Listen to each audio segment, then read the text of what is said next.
Assalamualaikum semuanya. Apa kabar kalian? Semoga dalam keadaan sehat dan dilancarkan rezekinya oleh Allah. Amin ya robbal alamin. Bulan Ramadan tiba, suasana masjid sangat meriah. Setiap malam orang-orang berbondong-bondong melaksanakan sholat tarawih. Namun ada satu hal yang membuat Abu Nawas penasaran. Imam di masjid kampungnya membaca sholat tarawih dengan kecepatan kilat.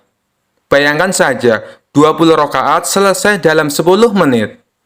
Bahkan sebelum orang lain selesai membaca amin, imamnya sudah ruku. Abu Nawas berpikir, ini sholat tarawih atau balapan unta? Tidak tahan dengan kecepatan sholat yang luar biasa ini, Abu Nawas mendatangi seorang ulama setempat untuk berdiskusi. Wahai tuan ulama, aku ingin bertanya, kata Abu Nawas. Apakah sholat tarawih itu ibadah atau olahraga? Ulama itu terkejut. Tentu saja ibadah. Kenapa kau bertanya seperti itu? Abu Nawas tersenyum. Kalau begitu, kenapa di masjid kampung kita sholat tarawihnya lebih cepat daripada orang lari maraton? Sang ulama terpatuk. Tapi yang penting rukun sholatnya tetap terpenuhi kan? Abu Nawas mengangguk, betul. Tapi kalau makmum baru selesai membaca Al-Fatihah, sementara imam sudah sujud 2 kali, itu namanya bukan sholat, tapi kejar-kejaran. Orang-orang yang mendengar debat ini mulai tertawa. Sang ulama mencoba membela diri. Yang penting niatnya Abu Nawas, Allah Maha Tahu. Abu Nawas tersenyum lebih lebar. Benar, tapi kalau sholatnya lebih cepat dari orang makan kurma, bagaimana malaikat mau mencatatnya? Bisa-bisa catatan amalnya cuma tertulis sholat kilat, semoga Allah paham. Semua orang tertawa terbahak-bahak. Akhirnya sang ulama mengakui bahwa sholat harus dilakukan dengan khusyuk, bukan seperti balapan unta. Sejak hari itu, imam di masjid kampung Abu Nawas pun mulai memperlambat bacaan sholat tarawih. Namun Abu Nawas masih bercanda. Alhamdulillah, sekarang kita bisa menikmati sholat tarawih tanpa takut kesleo. Kisah selanjutnya. Dikisahkan suatu hari ada seorang pendeta sombong yang datang ke kota Baghdad. Ia ingin menunjukkan bahwa dirinya lebih pandai dari semua orang, termasuk para ulama Islam. Dengan penuh percaya diri, ia berdiri di tengah pasar dan berteriak, "Wahai penduduk Baghdad, aku ingin menantang siapapun untuk berdebat denganku. Jika kalian bisa mengalahkanku dengan akal dan ilmu, aku akan mengakui bahwa aku salah." Penduduk Baghdad saling berpandangan. Tak ada yang berani maju. Mereka tahu bahwa pendeta itu terkenal cerdas dan licik dalam berdebat. Namun tiba-tiba Abu Nawas yang terkenal kocak dan cerdik maju ke depan. Dengan santai ia berkata, "Aku menerima tantanganmu, wahai pendeta. Mari kita mulai." Pendeta itu tersenyum sinis. "Baik, aku akan menguji bacaan Al-Quran yang kalian baca. Aku pernah mendengar bahwa dalam Al-Quran ada ayat yang berbunyi, 'Celakalah orang-orang yang sholat.' Bukankah itu aneh? Bagaimana bisa Al-Quran mencela orang yang sholat?" Penduduk Baghdad terdiam. Mereka tahu bahwa pendeta itu sengaja hanya mengutip setengah ayat untuk menyesatkan pemahaman orang-orang. Namun Abu Nawas hanya tersenyum. "Wahai pendeta, aku juga ingin menguji kitab sucimu," katanya. Pendeta itu tertawa. "Silakan, tanyakan apa saja." Abu Nawas berkata, "Baiklah, aku pernah membaca dalam kitab sucimu. Janganlah kamu mendekati ibadah." Aku tidak ingat lanjutannya. Tapi karena itu tertulis di kitabmu, berarti ibadah memang dilarang, bukan? Pendeta itu langsung berteriak, "Tidak, kau telah memotong ayat. Kalimat lengkapnya adalah, janganlah kamu mendekati ibadah dalam keadaan mabuk."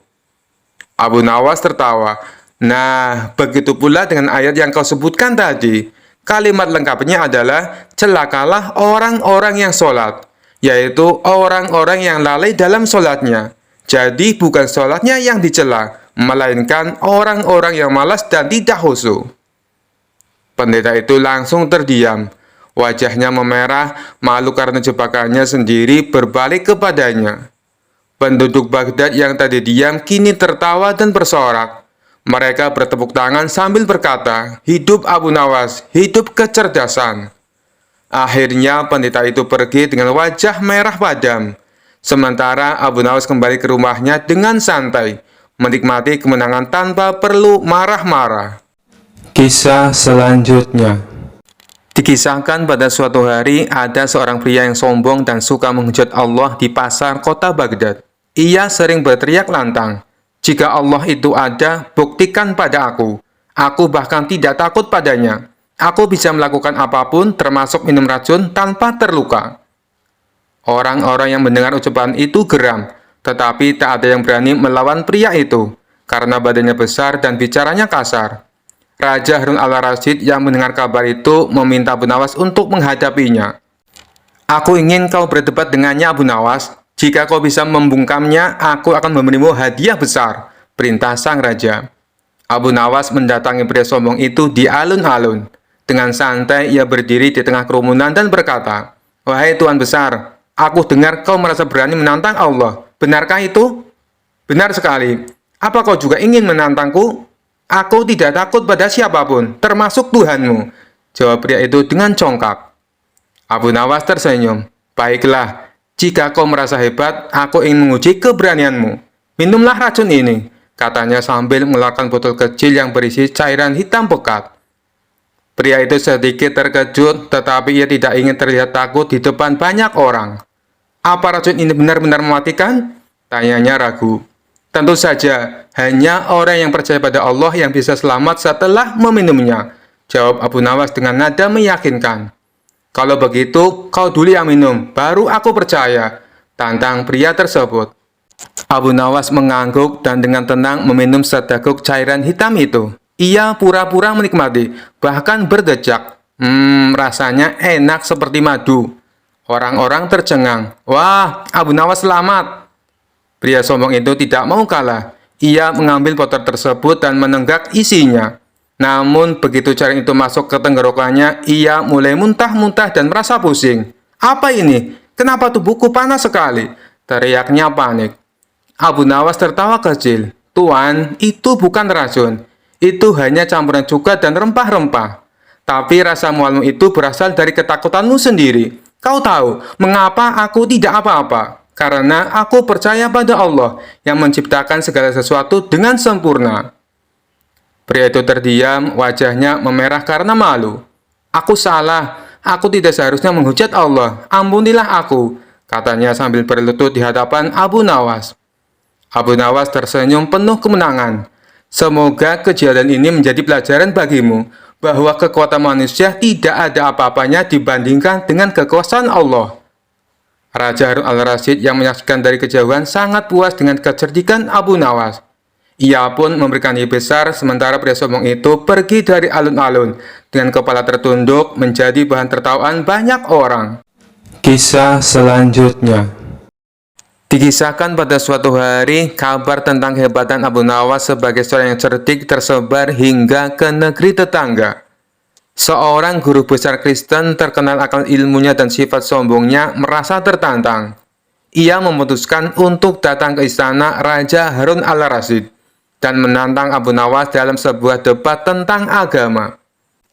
Guru besar itu berkata kepada raja, "Aku mendengar bahwa di istana ini ada seseorang yang sangat cerdas bernama Abu Nawas. Aku ingin menguji pengetahuannya tentang agama. Kalau dia kalah, aku ingin dia mengakui bahwa agamanya salah dan berpindah ke agamaku." Raja yang tahu kecerdasan Abu Nawas tersenyum dan memanggilnya. "Abu Nawas, ada tantangan untukmu. Aku yakin kau bisa menjawabnya." Abu Nawas datang dengan tenang, mengenakan pakaian sederhana. Ia mengangguk pada raja dan guru besar tersebut. Guru besar itu memulai, "Abu Nawas, kalau memang agamamu benar, jelaskan kepadaku, mengapa Allah membiarkan orang yang tidak percaya tetap hidup? Kalau Allah Maha Kuasa, kenapa tidak melenyapkan orang yang tidak mempercayainya?" Abu Nawas tersenyum santai. "Wahai guru besar, pertanyaan Anda bagus sekali, tapi izinkan saya bertanya balik. Mengapa Anda membiarkan gulma tumbuh di kebun Anda? Bukankah Anda bisa mencabut semuanya?" Guru besar itu terdiam sejenak lalu berkata, Aku membiarkan gulma tumbuh karena aku ingin melihat tanaman yang baik tumbuh lebih kuat dan indah. Abu Nawas mengangguk. Itulah jawabannya. Allah membiarkan semua makhluk hidup, baik yang percaya atau tidak, agar orang-orang yang beriman menjadi lebih kuat dalam menghadapi cobaan dan tantangan. Kebaikan akan selalu bersinar di tengah kegelapan. Guru besar itu tersenyum sinis, merasa belum kalah. Ia berkata, "Kalau begitu, jelaskan padaku, mengapa agamamu membutuhkan Nabi Muhammad? Bukankah Tuhan cukup untuk mengajarkan kepada manusia?" Abu Nawas dengan tenang menjawab, "Guru besar, izinkan saya bertanya. Anda adalah guru besar di sini, benar?" "Benar," jawab guru besar itu dengan bangga. "Kalau begitu, kenapa murid-murid Anda membutuhkan buku dan pena? Bukankah Anda cukup untuk mengajarkan mereka?" Guru besar itu terdiam lagi. Abu Nawas melanjutkan, "Nabi Muhammad adalah petunjuk langsung dari Allah, seperti buku pelajaran dari seorang guru besar. Tanpa petunjuk itu, umat manusia akan kebingungan dalam memahami jalan yang benar." Para hadirin mulai tertawa kecil melihat guru besar itu berkeringat. Tapi ia tidak menyerah. "Baiklah, kalau begitu, jelaskan padaku, bagaimana mungkin Tuhan yang Maha Besar mengatur semua hal kecil di dunia ini? Seperti kapan hujan turun atau kapan bayi lahir?" Abu Nawas tersenyum lebar. "Guru besar, apakah Anda punya jam tangan?" "Tentu saja," jawabnya sambil menunjukkan jam tangannya yang mahal. Abu Nawas bertanya lagi, "Jam tangan Anda bisa menunjukkan waktu dengan tepat. Apakah Anda membuatnya sendiri?" "Tidak, ini dibuat oleh pembuat jam." "Dan apakah pembuat jam itu harus datang setiap hari untuk memastikan jam tangan Anda tetap bekerja?" "Tidak, jam ini sudah dirancang untuk bekerja dengan sendirinya." Abu Nawas tersenyum lebih lebar. "Itulah jawaban saya. Allah menciptakan alam semesta dengan kesempurnaan. Dia tidak perlu mengatur setiap detik secara langsung, karena semuanya sudah berjalan sesuai dengan kehendaknya." Guru besar itu terdiam, wajahnya memerah padam.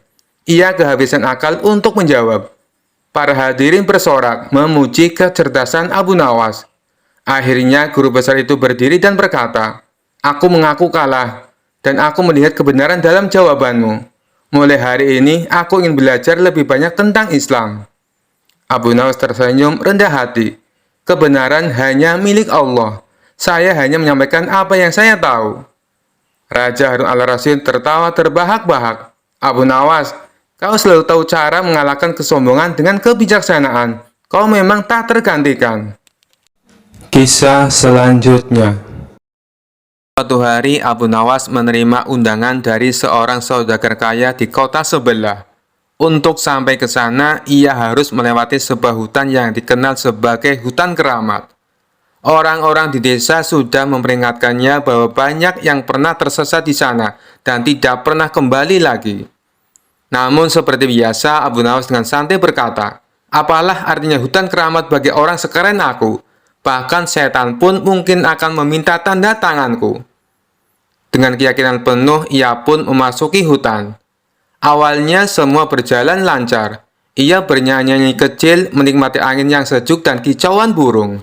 Namun semakin ia jauh melangkah, pohon-pohon tampak semakin besar dan menyeramkan. Jalan setapak yang ia lalui tiba-tiba menghilang, digantikan oleh semak belukar yang lebat. Saat mencari jalan keluar, Abu Nawas bertemu dengan seorang pria tua berjanggut panjang yang tiba-tiba muncul dari balik pohon. "Siapa kau orang asing? Berani-beraninya kau masuk hutan ini tanpa izin," kata pria itu dengan suara berat. Abu Nawas tersenyum lebar. "Maafkan saya, Pak Janggut Panjang, saya hanya seorang musafir yang tersesat. Tapi kalau Anda mau, saya bisa jadi tamu kehormatan Anda." Pria tua itu tertawa kecil. "Hutan ini bukan tempat untuk bercanda. Kau harus membuktikan keberanianmu, atau tidak akan bisa keluar dari sini." Pria tua itu membawa Abu Nawas ke sebuah tempat terbuka. Di sana, bayangan aneh muncul di tanah, menari-nari tanpa ada orang yang bergerak. "Kalau kau bisa menari lebih baik dari bayangan ini, aku akan membiarkanmu lewat," kata pria itu. Abu Nawas memutar otak. Ia lalu mengeluarkan sehelai kain dari kantongnya dan mulai menari sambil melambai-lambaikan kain itu. Gerakannya sangat aneh, seperti ikan yang melompat dari air.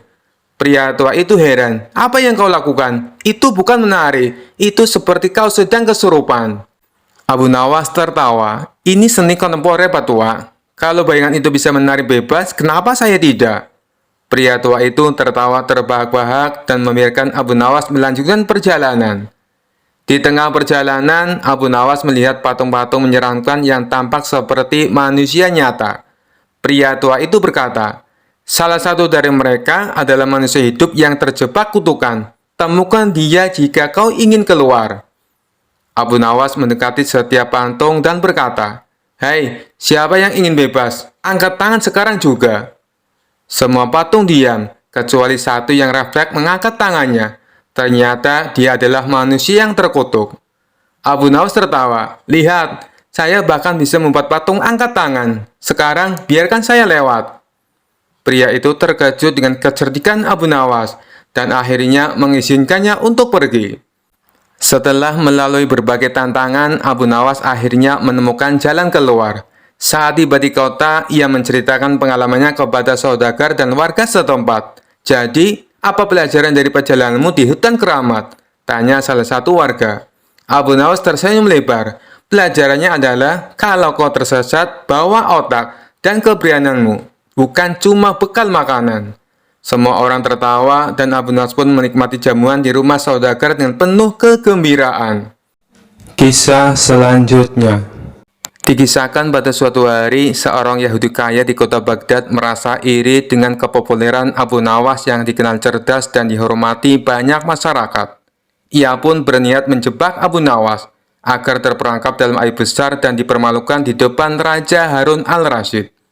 Yahudi itu mengundang Abu Nawas ke rumahnya dengan alasan ingin berdiskusi tentang ilmu pengetahuan. Abu Nawas yang selalu bersikap ramah kepada siapa saja menerima undangan itu tanpa curiga. Saat tiba di rumah Yahudi tersebut, Abu Nawas disuguhi makanan dan minuman yang mewah. Namun ada satu minuman yang tampak mencurigakan bagi Abu Nawas, sebuah gelas berisi cairan merah. "Abu Nawas," kata Yahudi itu dengan senyum lecek, "minuman ini adalah sari buah anggur yang sangat langka. Hanya orang-orang istimewa yang bisa mencicipinya. Silakan minumlah." Abu Nawas melirik gelas itu dengan tatapan tajam. Ia tahu betul bahwa itu bukan sekedar sari buah, melainkan arak. Namun ia tidak ingin langsung menolak, karena bisa jadi itu adalah jebakan untuk memfitnahnya. "Ampun Tuan," kata Abu Nawas dengan nada polos, "minuman ini memang terlihat lezat. Tapi bolehkah aku bertanya, apakah ini halal untuk diminum oleh seorang muslim seperti aku?" Yahudi itu berpura-pura terkejut. "Tentu saja halal. Ini hanya sari buah anggur biasa. Tidak ada yang haram di dalamnya." Abu Nawas tersenyum kecil. Ia lalu memegang gelas itu, mendekatkannya ke hidungnya dan pura-pura menghirup aromanya. Aromanya memang kuat. "Tapi apakah Tuan yakin ini hanya sari buah anggur? Sebab dari baunya ini lebih mirip minuman yang memabukkan." Yahudi itu merasa tersudut, tetapi tetap berusaha memaksa. "Minumlah saja Abu Nawas, tidak ada yang perlu kau khawatirkan." Abu Nawas lalu berdiri dan berkata dengan lantang, "Jika kau yakin ini halal, maka minumlah terlebih dahulu di depanku. Sebab sebagai tuan rumah, kau harus memberi contoh kepada tamumu." Yahudi itu terkejut dan mulai panik. Ia mencoba mencari alasan, tetapi Abu Nawas tidak memberinya kesempatan. "Kau ragu-ragu? Maka aku akan membawanya ke istana dan meminta Raja Harun al-Rasyid untuk menilai apakah minum ini halal atau tidak. Jika ini arak, kau akan dihukum berat karena mencoba menjebakku." Mendengar ancaman itu, Yahudi tersebut gemetar ketakutan. Ia akhirnya mengakui bahwa itu adalah arak dan meminta maaf kepada Abu Nawas. "Maafkan aku Abu Nawas, aku hanya ingin melihat apakah kau akan melanggar agamamu atau tidak," kata Yahudi itu dengan suara lirih. Abu Nawas tersenyum dan berkata, "Lain kali, jika kau ingin menjebak seseorang, pastikan dulu dia bukan Abu Nawas." Yahudi itu pun malu, sementara Abu Nawas pulang dengan hati lega, membawa kemenangan lain atas kecerdikannya. Kisah selanjutnya Dikisahkan di sebuah kerajaan yang makmur, Raja Harun al-Rasyid mendapat kabar bahwa seorang biksu dari negeri jauh telah datang. Biksu itu terkenal sombong, selalu merasanya paling bijak, dan sering meremehkan agama lain termasuk Islam. Biksu itu berkata kepada rakyat, "Agama kalian penuh kekurangan. Islam terlalu sederhana untuk menjawab pertanyaan mendalam tentang hidup." Raja Harun al-Rasyid geram mendengar hal ini. Ia pun memanggil Abu Nawas ke istana. "Abu Nawas, aku ingin kau mewakili Islam untuk berdebat dengan biksu ini. Tapi hati-hati, dia pandai memutar kata," perintah sang raja. Abu Nawas tersenyum santai. "Baginda, percayakan saja pada hamba. Sombong adalah kelemahan, bukan kekuatan."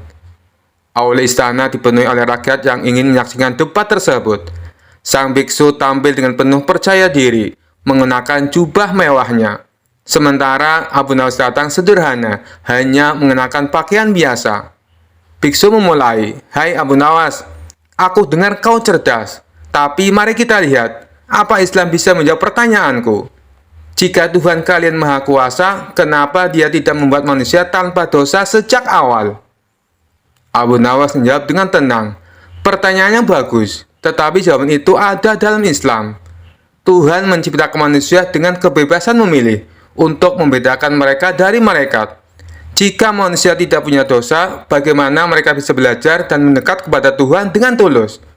Lagi pula, tidak ada makna kebaikan tanpa adanya pilihan." Biksu terdiam sejenak. Orang-orang di aula mulai berbisik, terkagum dengan jawaban Abu Nawas. Abu Nawas lalu berkata, "Sekarang giliran saya bertanya. Dalam keyakinan Anda, manusia bisa mencapai pencerahan dan menjadi dewa kecil, bukan? Kalau begitu, mengapa Anda masih membutuhkan tempat ibadah? Bukankah itu menunjukkan bahwa Anda belum sempurna?" Biksu terlihat bingung, tetapi mencoba menjawab, "Tempat ibadah adalah simbol, bukan kebutuhan. Itu hanya alat." Abu Nawas tertawa kecil. "Jadi, alat itu diperlukan untuk sesuatu yang katanya sempurna? Bukankah itu bertentangan dengan keyakinan Anda? Dalam Islam, tempat ibadah adalah bagian dari penghormatan kepada Tuhan, bukan alat untuk menjadi Tuhan." Abu Nawas tersenyum bijak. "Tuhan tidak butuh ibadah kami. Justru kitalah yang butuh beribadah kepadanya. Seperti air yang dibutuhkan tanaman untuk tumbuh. Ibadah adalah cara manusia menjaga jiwa tetap hidup dan terhubung dengan Sang Penciptanya." Biksu itu terdiam, wajahnya memerah. Ia akhirnya mengakui, "Aku kalah Abu Nawas. Islam ternyata memiliki kedalaman yang luar biasa." Raja Harun tertawa puas dan berkata, "Abu Nawas, kau telah menjaga kehormatan agama kita dengan cerdas dan penuh kebaikan." Abu Nawas menjawab dengan rendah hati, "Hamba hanya menjelaskan kebenaran, Baginda. Sebab kebenaran tidak perlu dipaksakan. Ia akan bersinar dengan sendirinya." Sejak hari itu, biksu tersebut mulai tertarik mempelajari agama Islam, dan rakyat semakin mengagumi kecerdasan serta kebijaksanaan Abu Nawas. Kisah selanjutnya. Dikisahkan suatu hari Abu Nawas merasa dirinya kurang ilmu dan ingin menjadi lebih sakti. Ia mendengar ada seorang pertapa tua yang konon memiliki kesaktian luar biasa. Abu Nawas pun pergi menemui sang pertapa di puncak gunung. Setelah perjalanan jauh dan melelahkan, akhirnya ia sampai di gubuk kecil tempat pertapa itu tinggal. "Wahai guru, aku ingin belajar ilmu kesaktian," kata Abu Nawas penuh semangat. Sang pertapa mengelus jenggotnya dan tersenyum.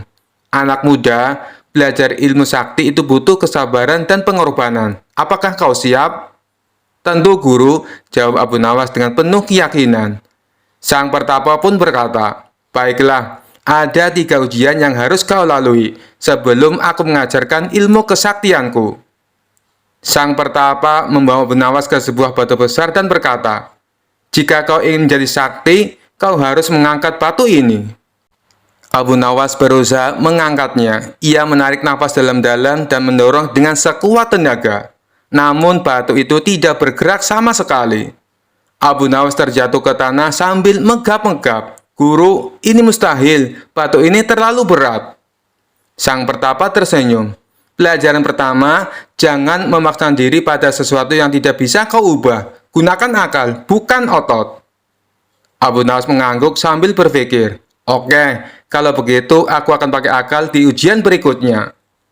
Sang pertapa lalu berkata, "Sekarang kau harus bertapa di dalam hutan selama 1 malam tanpa makan dan tanpa minum." Abu Nawas mengangguk dan pergi ke dalam hutan. Namun baru beberapa jam perutnya mulai keroncongan. Saat itulah ia melihat ada seekor ayam lewat. Tanpa berpikir panjang, Abu Nawas menangkap ayam itu dan memasaknya. "Aku memang tidak boleh makan di hutan, tapi siapa bilang aku tak boleh makan di dekat hutan?" katanya sambil tersenyum licik.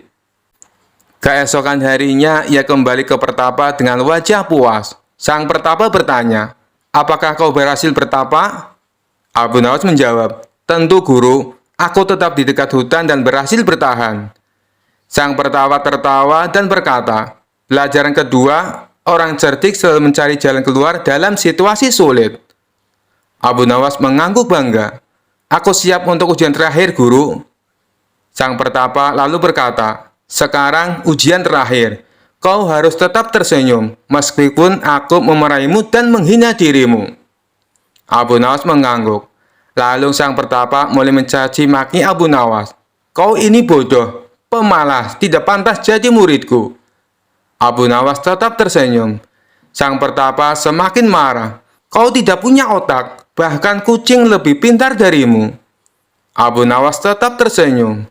Sang pertapa mulai curiga. "Kenapa kau tetap tersenyum?" Abu Nawas menjawab santai, "Karena aku sudah belajar dari 2 ujian sebelumnya, guru." "Maksudmu?" tanya sang pertapa. Abu Nawas tersenyum licik. "Aku tidak mau memaksa diri seperti mangkat batu, dan aku selalu mencari jalan keluar dalam situasi sulit. Maka dari itu, aku menutup telinga sejak tadi, agar tak mendengar hinaanmu." Sang pertapa terdiam, lalu tertawa terbahak-bahak. "Kau memang cerdik, Abu Nawas. Baiklah, kau tak butuh ilmu sakti, karena kecerdikanmu sudah lebih hebat dari kesaktian." Abu Nawas pulang dengan bangga, merasa bahwa kecerdikan adalah ilmu paling sakti yang pernah ia pelajari. Kisah selanjutnya. Dikisahkan pada suatu hari, raja memutuskan untuk mengadakan pengadilan terbuka di istana. Semua orang di kota diundang untuk menyaksikan jalannya persidangan. Kali ini kasusnya adalah tentang 2 orang petani yang memperebutkan seekor ayam. Kedua petani itu saling berdebat dengan sengit. "Ini ayam saya sudah memeliharanya sejak kecil," kata petani pertama. "Tidak mungkin, ini ayam saya. Dia hilang dari kandang saya seminggu yang lalu," sanggah petani kedua. Raja yang memimpin pengadilan mulai bingung karena kedua petani memiliki alasan yang sama kuat. Raja pun memanggil Abu Nawas untuk memberikan solusi seperti biasanya. Abu Nawas datang dengan senyum lebar. "Baginda, izinkan saya menyelesaikan masalah ini dengan cara yang adil dan bijaksana." Raja setuju. "Baiklah Abu Nawas, apa rencanamu?" Abu Nawas mendekati ayam tersebut lalu berkata, "Ayam ini pasti tahu siapa pemilik aslinya. Karena itu, biarkan ayam ini menjadi saksi di pengadilan." Semua orang yang hadir langsung tertawa mendengar ide konyol tersebut. Namun Abu Nawas tetap serius. "Baginda, saya membutuhkan waktu sebentar untuk berbicara dengan ayam ini. Izinkan saya membawanya keluar sebentar." Dengan izin raja, Abu Nawas membawa ayam tersebut keluar dari ruang sidang. Beberapa saat kemudian, ia kembali dengan ayam tersebut dan tersenyum puas. "Bagaimana hasilnya?" tanya raja penasaran. "Baginda, ayam ini sudah memberitahu saya siapa pemiliknya," kata Abu Nawas sambil mengangkat ayam tersebut. Semua orang terkejut. "Bagaimana caranya ayam bisa bicara?" tanya sang raja. "Baginda, ayam ini tidak berbicara dengan kata-kata, tapi dengan caranya sendiri," jawab Abu Nawas. "Saya menggoda ayam ini dengan segenggam jagung. Ayam ini langsung berlari mendekati petani pertama tanpa ragu-ragu. Itu berarti dia adalah pemilik aslinya, karena ayam ini mengenali pemiliknya yang biasanya memberi makan." Raja tersenyum puas mendengar penjelasan Abu Nawas. "Luar biasa Abu Nawas, kau memang cerdas." Petani kedua pun akhirnya mengakui kebohongannya dan meminta maaf. Pengadilan ditutup dengan tawa semua orang. Sementara Abu Nawas sekali lagi menjadi pahlawan dengan kecerdasannya. Pesan moral dari kisah ini adalah kebenaran akan selalu terungkap, bahkan dengan cara yang paling sederhana sekalipun. Kisah selanjutnya. Dikisahkan di sebuah desa ada ulama yang dikenal sering mengelola kuburan keramat. Dia mengklaim bahwa kuburan tersebut memiliki berkah luar biasa, sehingga siapapun yang datang berziarah harus memberikan sedekah untuk mendapatkan berkah. Banyak orang percaya, sehingga ulama tersebut mendapatkan banyak uang dari sedekah para peziarah. Abu Nawas yang sering mendengar cerita ini merasa ada sesuatu yang tidak beres. Dia memutuskan untuk menyelidiki lebih jauh. Dengan pakaian lusuh dan wajah serius, Abu Nawas menyamar sebagai seorang peziarah miskin yang ingin mendapatkan berkah dari kuburan tersebut. Abu Nawas mendekati ulama itu dengan wajah memelas. "Pak Kiai, saya dengar kuburan ini penuh berkah. Apakah benar?" tanya Abu Nawas dengan nada penuh harap. Ulama itu tersenyum lebar. "Benar sekali anakku. Berdoa di sini bisa membawa rezeki, menyembuhkan penyakit, dan menghapus dosa. Tapi untuk mendapatkan keberkahan itu, kamu harus memberikan sedekah seikhlasnya." Abu Nawas mengangguk. "Tapi saya tidak punya uang, Pak Kiai.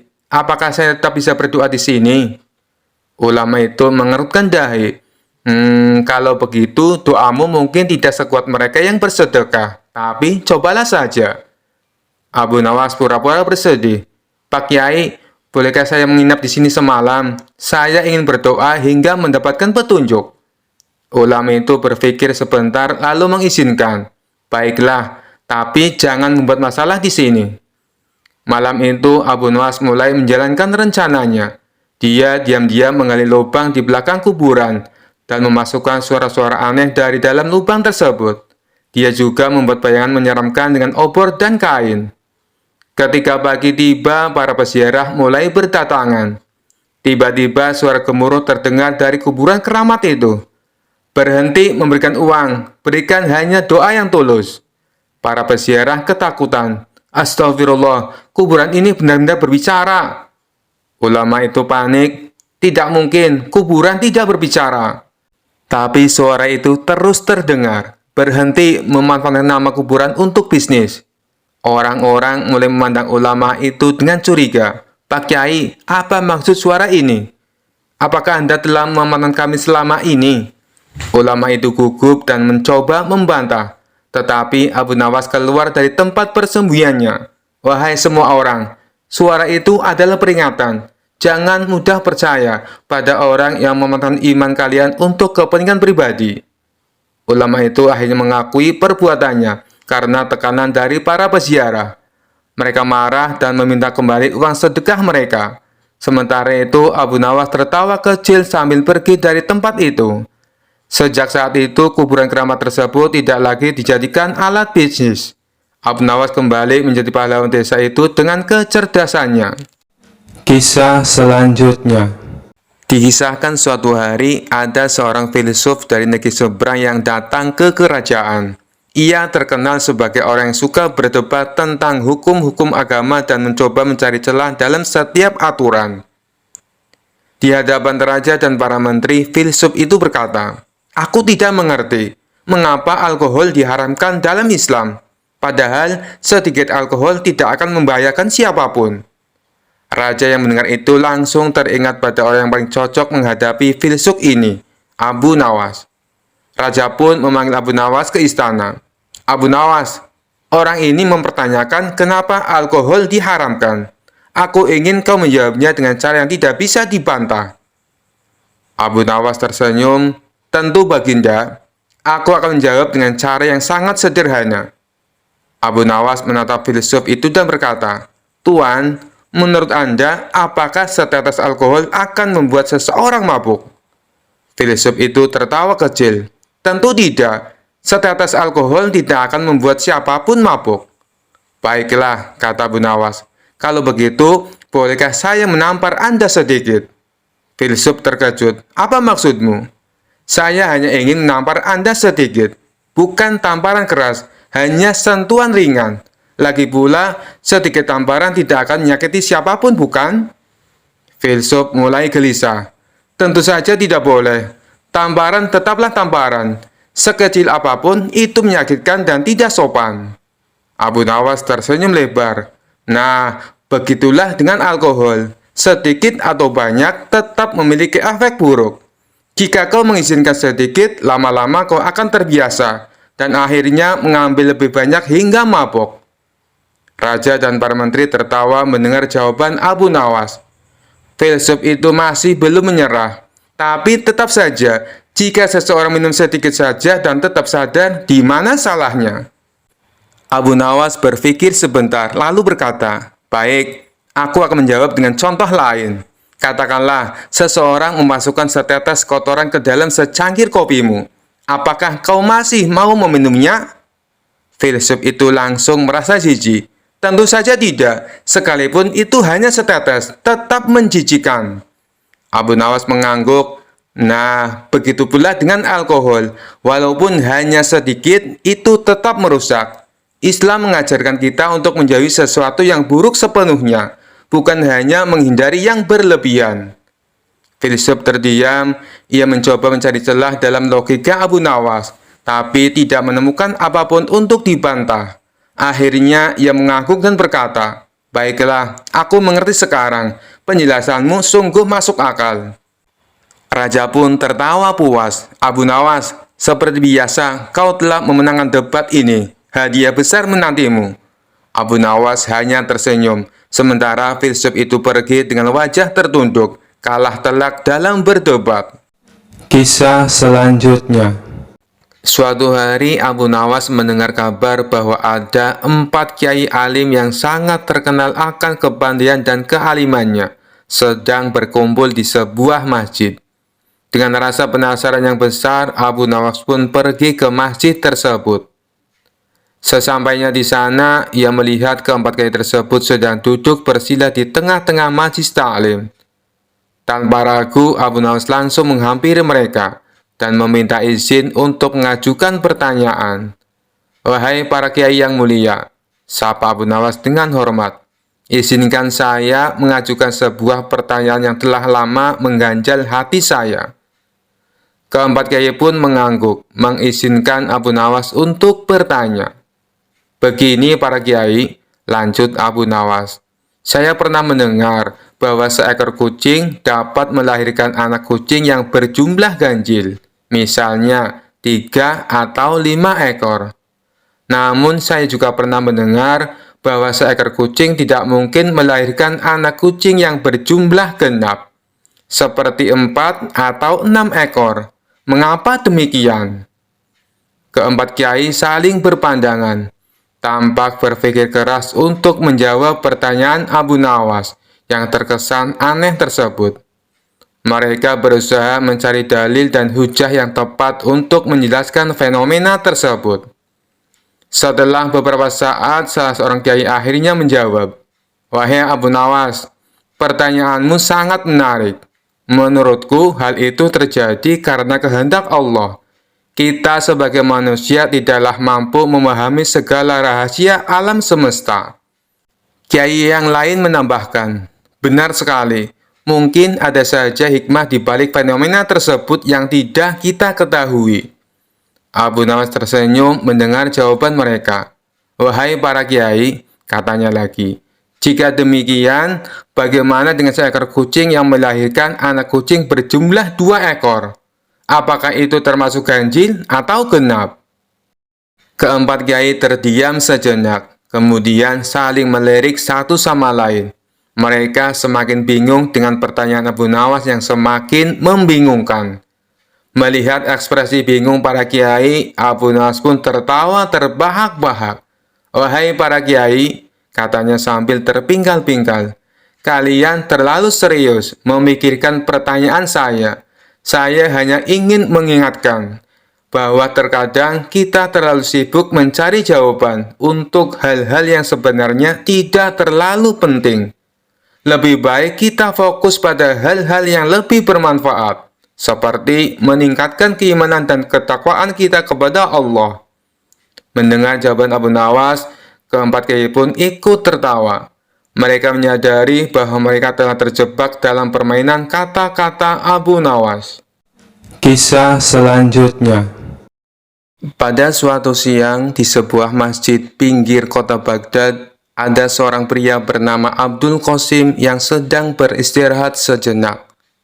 Lalu ia terpana dengan gerak-gerik seorang pria yang sedang khusyuk berzikir sambil bersila. Pria itu bernama Abu Nawas. Kenapa ia sangat khusyuk? Jangan-jangan dalam pejaman matanya ia sedang melihat Allah, gumam Abdul Qasim dalam hati. Merasa cemburu karena mengira Abu Nawas dapat melihat Allah, Abdul Qasim pun mengusik pria tersebut. Ia duduk bersila tak jauh dari pria itu dan menunggu waktu yang tepat untuk menyapanya. Hampir setengah jam Abdul Qasim duduk menanti. Akhirnya Abu Nawas membuka mata dan menoleh pada Abdul Qasim yang tengah memandanginya dengan penuh kekaguman. "Ada apa gerangan? Kenapa kau memandangku dengan begitu tajam?" ucap Abu Nawas. "Begini Tuan, saya perhatikan dari tadi, Tuan tampak khusyuk saat berzikir sambil memejamkan mata. Apakah itu artinya Tuan melihat Allah?" tanya Abdul Qasim. "Allah tidak dapat dilihat, tapi kehadirannya bisa dirasakan," jelas pria itu. "Bagaimana bisa merasakan kehadiran Allah? Apakah ia sekarang ada di sini? Kenapa saya tidak bisa merasakan kehadirannya?" tanya Abdul Qasim. "Sebelum kamu dapat merasakan kehadiran Allah, kamu harus menemukannya terlebih dahulu," jawab Abu Nawas. Abdul Qasim tersenyum girang. Sebenarnya sudah lama ia mengembara mencari Tuhan, namun ia tak pernah menemukannya. Setelah bertemu Abu Nawas, ia merasa benar-benar lega dan gembira. Terasa seperti menemukan kunci yang hilang. "Lantas, di mana dan bagaimana saya bisa menemukan Tuhan yang selama ini aku cari-cari, Tuan?" tanya Abdul Qasim. Abu Nawas tersenyum. Lalu ia menyuruh Abdul Qasim untuk sholat 2 rakaat. Jika sudah selesai, ia meminta Abdul Qasim untuk menceritakan apa yang dirasakannya. Setelah mendengarkan perintah tersebut, Abdul Qasim lalu menjalankan sholat 2 rakaat. Setelah itu, ia mengatakan apa yang dirasakannya kepada Abu Nawas. "Tuan, terus terang saja, selama sholat 2 rakaat, aku lebih banyak melamun," jawab Abdul Qasim. "Sebenarnya saya melafalkan semua bacaan sholat, tapi pikiran saya melayang kemana-mana. Saya juga memikirkan saat Tuan sedang berzikir. Saya merasa cemburu, kenapa Tuan bisa sangat khusyuk saat berzikir, sedangkan saya merasa sangat hampa," jelas Abdul Qasim. Abu Nawas kembali tersenyum, kemudian ia membuat kesepakatan agar keduanya bertemu lagi di distrik Qomti untuk mengembara mencari Tuhan. Tentu saja Abdul Qasim menerima kesepakatan itu. Ia justru merasa bersemangat. 2 hari kemudian, Abu Nawas tiba di Qomti dengan beragam perlengkapan untuk perjalanan jarak jauh. Dirinya punya tekad untuk tak akan pulang dari perjalanan sebelum temannya Abdul Qasim menemukan Allah. Tak lama kemudian, datanglah Abdul Qasim dengan beragam perlengkapan pula. Mereka lalu melakukan perjalanan dengan mengendarai unta menuju pusat kota Baghdad. "Kita akan berjalan ke pusat kota Baghdad. Di sana penuh keramaian, sehingga Allah pasti ada untuk mengatur peran-peran dari kehidupan manusia dan rezeki setiap orang. Namun, tampaknya tak semua orang bisa merasakan kehadiran Allah, seperti yang sekarang ini kamu alami," ucap pria cerdas itu kepada Abdul Qasim. "Baiklah Tuan, aku siap melakukan perjalanan ini," jawab Abdul Qasim. Jarak antara Qomti dan pusat kota Baghdad sangatlah jauh. Di antara keduanya, terbentang padang pasir yang gersang dan panas. Dalam perjalanan, tiba-tiba Abu Nawas mengatakan pada Abdul Qasim bahwa mereka nanti akan menjamak sholat untuk menghemat waktu. Temanku Abdul Qasim, untuk menghemat waktu, bagaimana kalau kita nanti melakukan sholat jamak takhir? Artinya, kita tidak hanya akan mengurangi jumlah rakaat sholat, tapi juga menggabungkan sholat duhur dengan sholat asar di satu waktu, yaitu di waktu sholat asar. Ucap Abu Nawas. Tuan, mengapa kita tidak sholat jamak takdim saja? Jadi kita bisa menggabungkan sholat duhur dan asar bersamaan siang ini di padang pasir. Tanya Abdul Qasim keheranan. Kenapa engkau lebih memilih sholat jamak takdim ketimbang jamak takhir, wahai temanku Abdul Qasim? Tanya Abu Nawas. Begini tuan, saya hanya merasa khawatir bila sebelum asar, tiba-tiba kita dirampok penyamun dan mati dibunuh. Padahal kita belum sempat melaksanakan sholat duhur, jawab Abdul Qasim. Abu Nawas tersenyum lebar. Temanku Abdul Qasim, sholat itu sesungguhnya berasik-asik dengan Allah. Kiranya sholat tak boleh jadi beban. Sebenarnya tak hanya sholat, tapi semua syariat dalam Islam tak boleh manusia jadikan beban. Maka dari itu, ada baiknya jika tempat sholat itu nyaman dan mengasyikkan. Jika kita melaksanakan sholat di padang pasir yang panas sekali ini, bisa saja sholat kita kurang khusyuk dan tidak asyik, kata Abu Nawas sambil menginjak-injak pasir. Coba peganglah pasir-pasir ini, sangat panas. Jidatmu bisa saja melepuh jika kamu sholat di sini.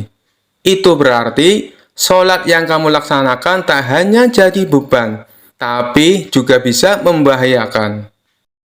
Mari kita cari masjid di desa Kubedi atau Isbilya.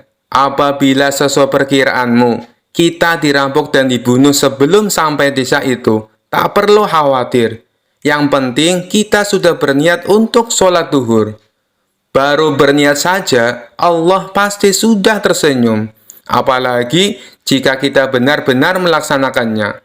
Imbuh Abu Nawas. Baiklah tuan, saya paham sekarang, ucap Abdul Qasim sambil menganggukkan kepalanya. Setelah perbincangan tersebut, mereka lalu melanjutkan perjalanan. Tak lama kemudian, sampailah mereka di masjid di desa Isbilya.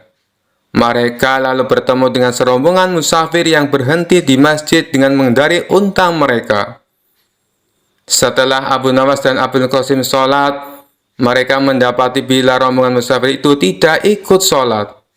Karena penasaran, Abdul Qasim pun bertanya pada salah satu rombongan. Mohon maaf tuan, saya hendak bertanya, kenapa engkau sudah sampai masjid tapi tidak melaksanakan sholat? Tanya Abdul Qasim. Oh, kami sebenarnya sudah melaksanakan sholat jamak takdim di desa kami. Jadi, kami tak punya kewajiban lagi untuk sholat asar, jawab salah satu rombongan itu. Lantas, mengapa kalian berhenti di masjid jika memang tak lagi punya kewajiban untuk sholat asar? Tanya Abdul Qasim penasaran. Oh, itu karena beberapa ekor unta kami tampak kelelahan. Jadi, kami berhenti sejenak untuk membiarkan mereka beristirahat di taman masjid ini.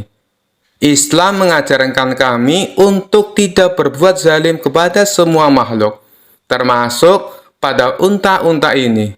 Benar begitu kan? Jawab kepala rombongan.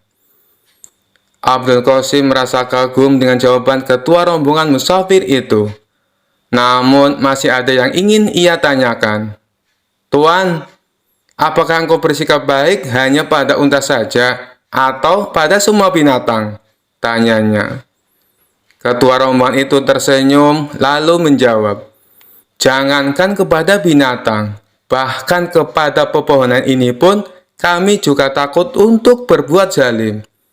Kita sholat untuk mencegah dari berbuat fahsyah dan mungkar.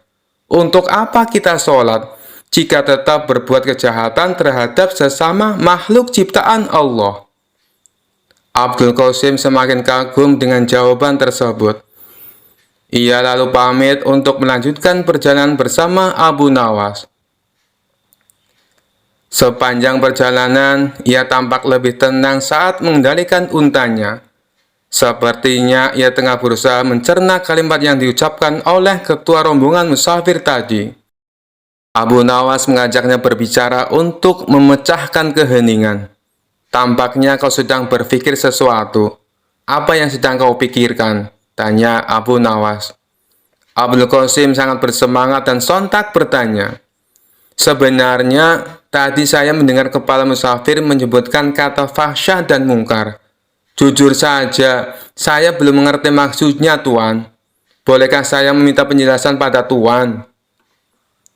Oh, jadi itu yang membuatmu penasaran.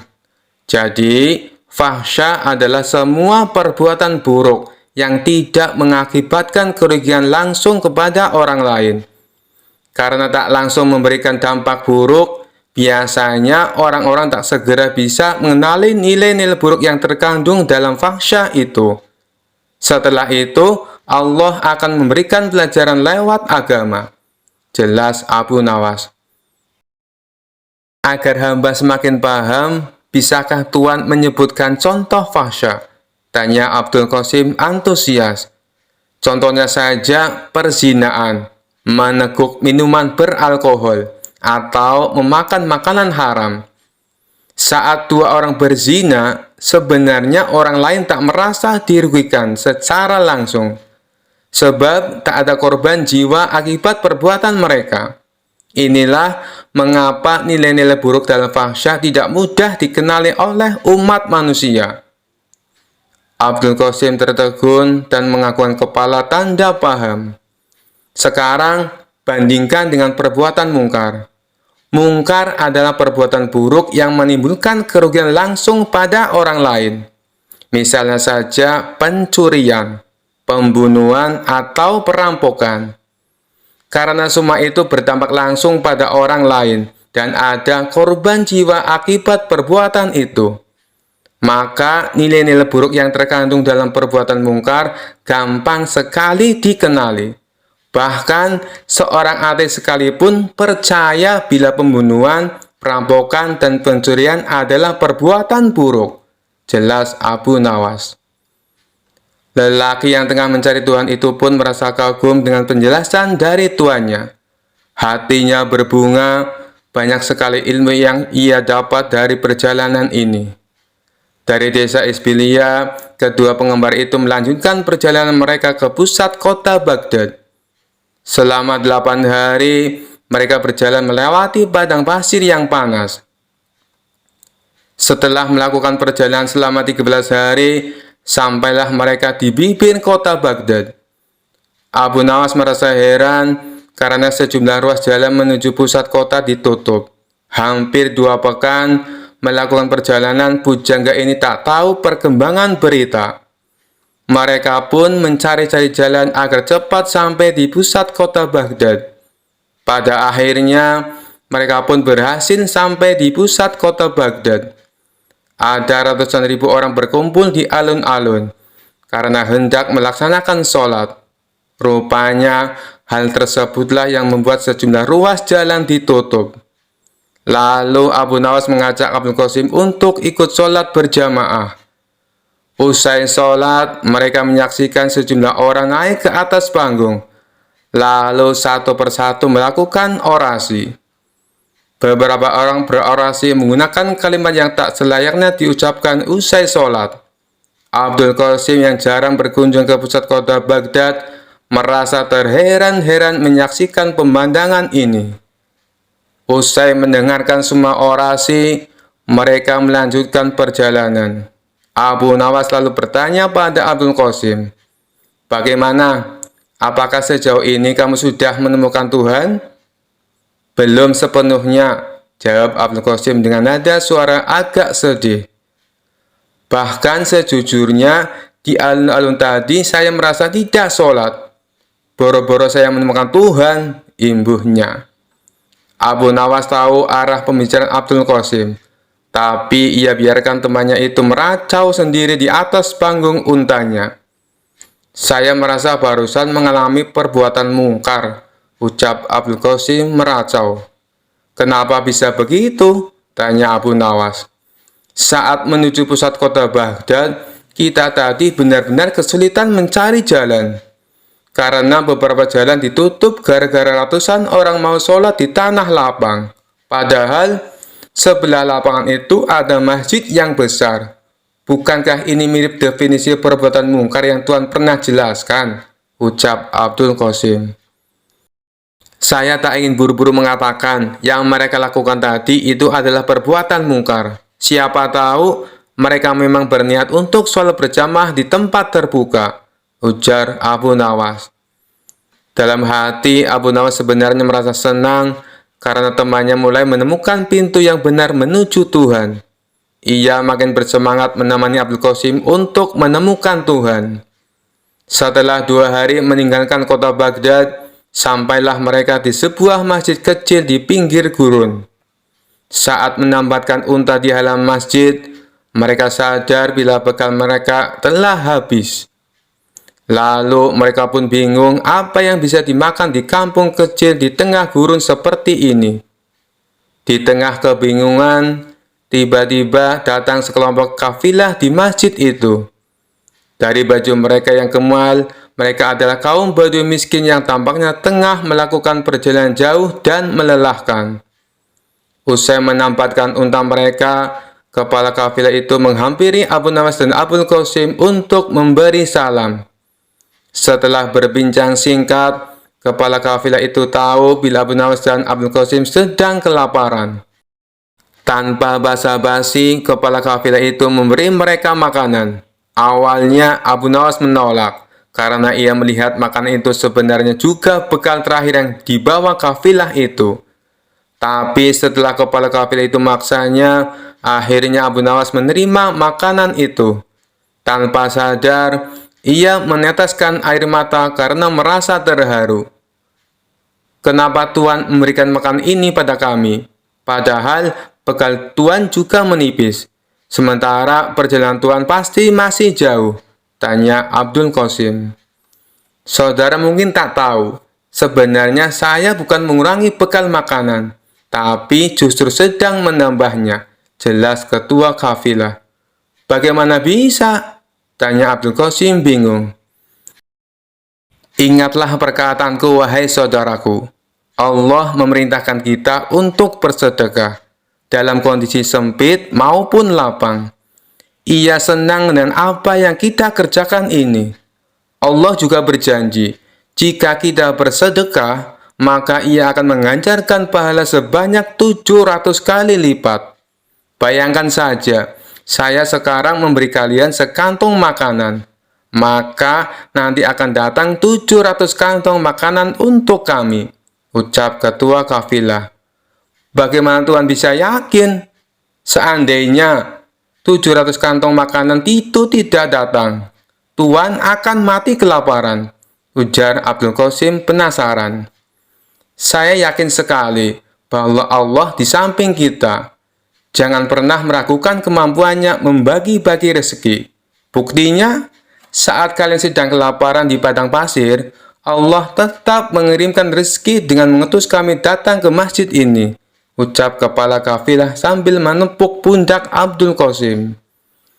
Lagi pula, jika Allah tidak memberikan 700 kantong makanan pada kami, pada nanti malam atau besok pagi hingga kami pun mati, saya lebih berbahagia lagi. Itu berarti Allah yang kami yakini selalu ada di samping kami. Akan segera kami jumpai dengan sepenuh keyakinan dan kebahagiaan. Imbuh ketua kafilah sambil undur diri untuk menyantap bekal terakhirnya. Sementara Abu Nawas dan Abdul Qasim menyantap makanan mereka dengan tetesan air mata. Saat senja tiba, rombongan kafilah itu mohon pamit. Lalu Abu Nawas dan Abdul Qasim mengantar kepergian mereka dengan syukur dan sukacita. Karena hari sudah semakin gelap, bagaimana kalau bermalam saja di masjid ini? Besok kita akan kembali ke rumah masing-masing, ucap Abdul Qasim. Apakah itu artinya kau sudah menemukan Tuhan, saudaraku Abdul Qasim? Tanya Abu Nawas. Benar, Tuan. Saya sudah menemukan Tuhan yang selama ini hilang dari saya. Tapi Tuan nikmati keberadaannya dalam zikir Tuan. Jelas Abdul Qasim yakin. Bagaimana bisa engkau tiba-tiba menemukan Tuhan, saudaraku? Tanya Abu Nawas penasaran. Sebenarnya, ketika hari pertama kita melakukan perjalanan, dan Tuhan berkata bahwa sholat harus mengasihkan dan tak boleh tersiksa menanggung beban, saya hampir menemukan Allah. Ia menurunkan syariat agama pasti untuk membahagiakan umatnya, bukan untuk mempersulit mereka, ucap Abdul Qasim.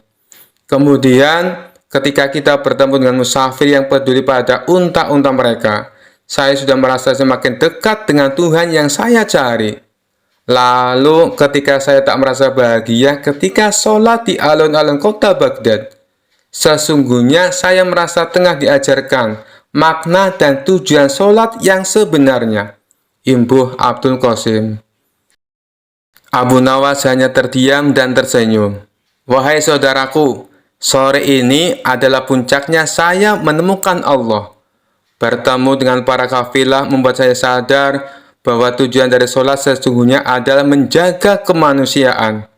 Tanpa pemberian mereka, mungkin kita malam ini akan mati kelaparan. Sholat yang mereka lakukan membuat mereka yakin kemanusiaan harus dijaga dimanapun mereka berada. Sekarang, saya semakin yakin mengapa Allah memerintahkan kita untuk sholat. Saya pun merasa Allah kini selalu berada di samping saya, karena saya meyakini hal itu, ujar Abdul Qasim. Abu Nawas tersenyum bahagia. Ia bersyukur karena akhirnya saudaranya dapat menemukan Tuhan, yakni di hatinya. Mereka pun bermalam di masjid itu. Keesokan harinya, mereka berpisah untuk kembali ke rumah masing-masing. Abdul Qasim berterima kasih pada Abu Nawas karena telah menemaninya mencari Tuhan. Sekian dulu perjumpaan kita kali ini. Sampai bertemu lagi di kisah-kisah selanjutnya. Terima kasih yang sudah subscribe dan setia menonton channel ini. Wassalamualaikum warahmatullahi wabarakatuh.